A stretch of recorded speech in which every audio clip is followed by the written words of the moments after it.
Почитувани граѓани, почитувани представници на медиумите. Македонија е на нозе. Граѓаните од цела Македонија, без разлика на политичка, национална, верска или било каква определба, заедно го крена својот глас во име на демократијата и слободата. Излегоа и продолжуваат. И секој ден се побројни. Секој ден се порешени дека ќе се борат за својата татковина, ќе се борат против криминалот и злоупотребите, ќе се борат за правда, за слобода, за еднаквост. Ќе се борат за себе, за своите деца и родители, ќе се борат за своите внуци и нашата заедничка иднина. Социјалдемократскиот сојуз на Македонија, коалицијата и потписниците на платформата за демократска Македонија ги делиме истите вредности и определби со граѓаните кои што протестираат и јасно и гласно го изразуваат незадоволството од режимот на Груевски. Воедно порачува: ја почитуваме иницијативата на европратениците и комесарот Хан за средба на лидерите на партиите потписнички на договорот од Пржино во Виена. За Социјалдемократскиот сојуз на Македонија да учествува на средбата во Виена, неопходно е да се исполнат два предуслови. Прво, Иванов да ги повлече сите срамни одлуки за помилување, што ги донесе по нарачка на Никола Груевски, спротивно на Уставот и законите. И второ, да се свика собранието за да ја повлече одлуката за одржување на избори на 5 јуни поради неисполнети клучни услови за регуларни, слободни, фер и кредибилни избори. Никола Груевски, Георги Иванов, Трајко Велјановски и ВМРО ДПМН во координирана акција го погребаа договорот од Пржино. Ги срушија сите принципи на кои што тој почиваше. Организирање фер и демократски избори, одговорност за сторениот криминал, преодна влада. Заради ваквото нивно однесување, Социјалдемократскиот сојуз на Македонија не може да се врати на преговарачката маса како ништо да не се случило. За преговарачкиот процес да стане возможен, ВМРО ДПМН мора да покаже дека договореното ќе го почитува.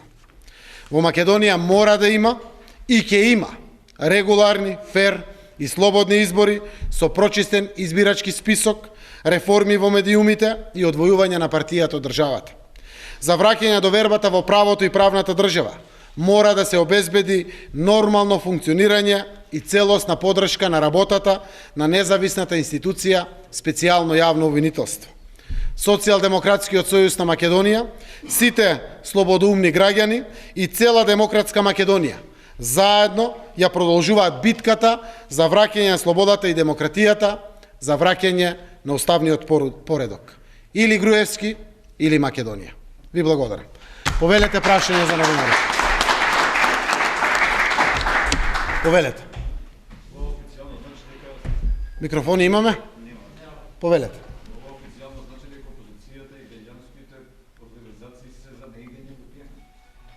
Ајде да дополнам јас, бидејќи е евидентно дека ова што вие го барате нема да се исполни.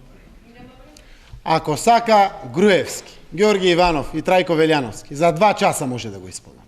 Одлуката да ја повлечат за аболиција и да го свика собранието за укинување на одлуката за распишување на избори. 2 часа се потребни за оваа работа. Противно нема да одиде на средбата во Виена?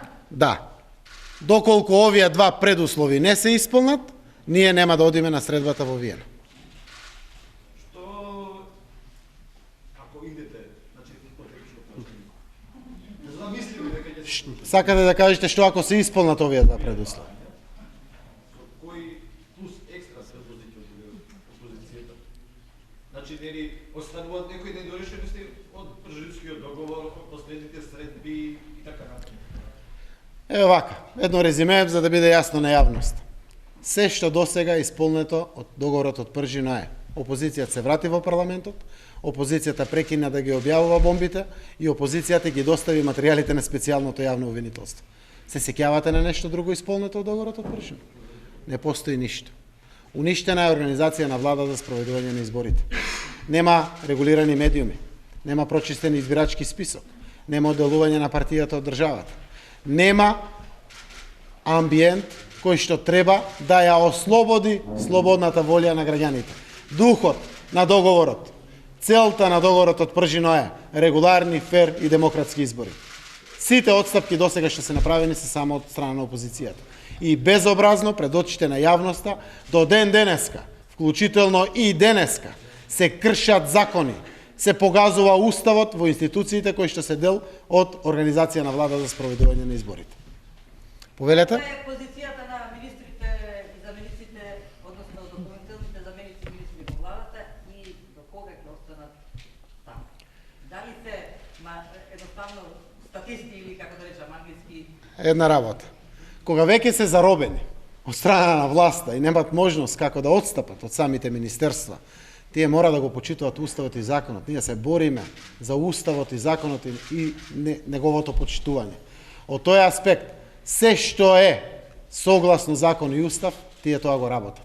Се што е спротивно на закон и устав, се обидуваат да го спречат. Како што е, например, незаконската одлука на влада за разрешување на огромен број на припадници на МВР или вработени во Министерството за труд и социјална политика или низините подрачни оделенија. Ова одлука на владата е незаконска и секое нејзино спроведување повлекува кривична одговорност. До тука може да направат.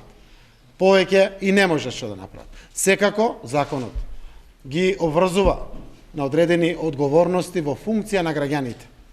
Употребата на специјалните единици, хеликоптерите, социјалните помошти по сите категории во Министерството за труд и социјална политика и безброј работи.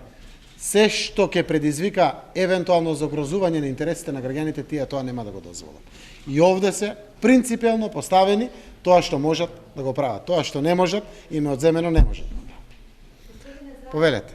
Ако еве овие два услови се исполнат и се оди на преговори во Виена, дали ще сметате дека тој формат на функционирање на извршната власт преку оваква преодна влада со инпут на министри ваши во некои ресори е решението и треба да се оди на експертска влада каде што политичките партии би биле надвор од целиот процес за да се изреализираат реформите без влијанија партиски? Само ќе ве потсетам, нашите барања, додека го споделувавме проектот Вистината за Македонија со граѓаните, беа толку широки, експертска, технократска, политичка, каква и да е.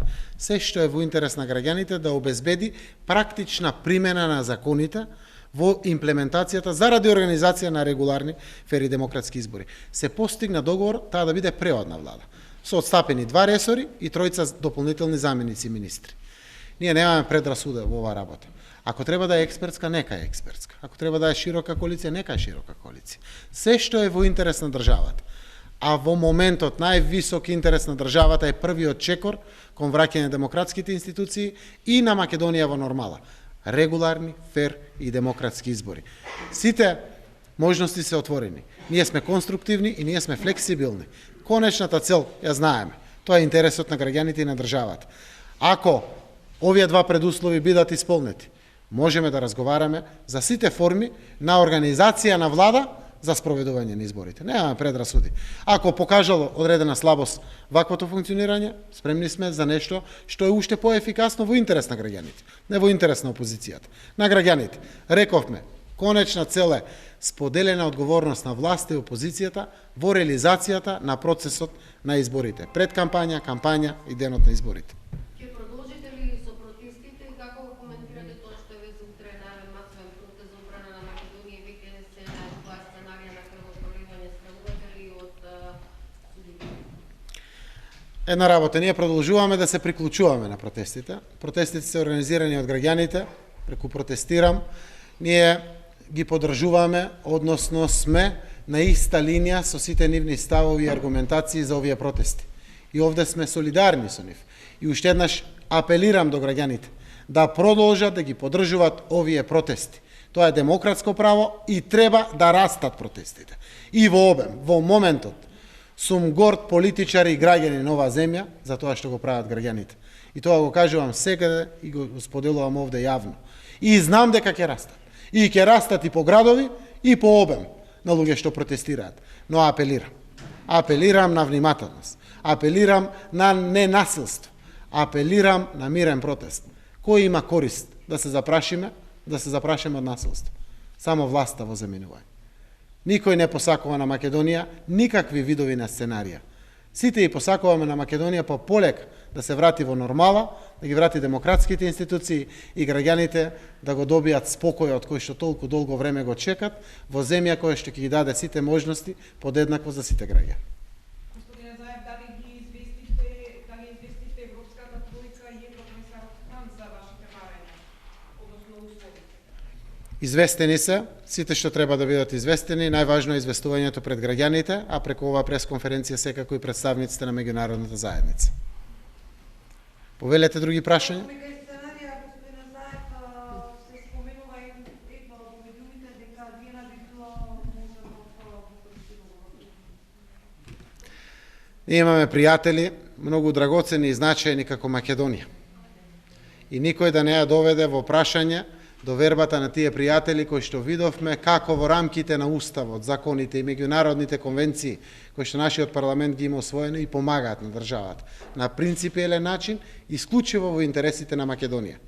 Вакви глупости кои што може да прочитаме од некој се само глупости и ништо повеќе.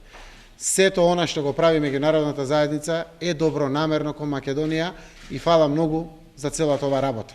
Секако тој дел што зависи од нас, граѓаните, ние тој дел треба да го направиме, а тоа е и ние заедно во рамките на Уставот и законот, во рамките на ненасилието и мирните процеси да обезбедиме регуларни, фер и демократски избори како прв чекор кон враќање на демократските институции и нормализација на државата. Од тука, уште еднаш само апелирам дека ваквите глупости кои што излегуваат од луѓето во земјинување и нивните сателити ќе ги има најверојатно се повеќе и повеќе, но се само глупости и ништо повеќе. Повелете други прашања дали има. Ви благодарам на сите за присуствието.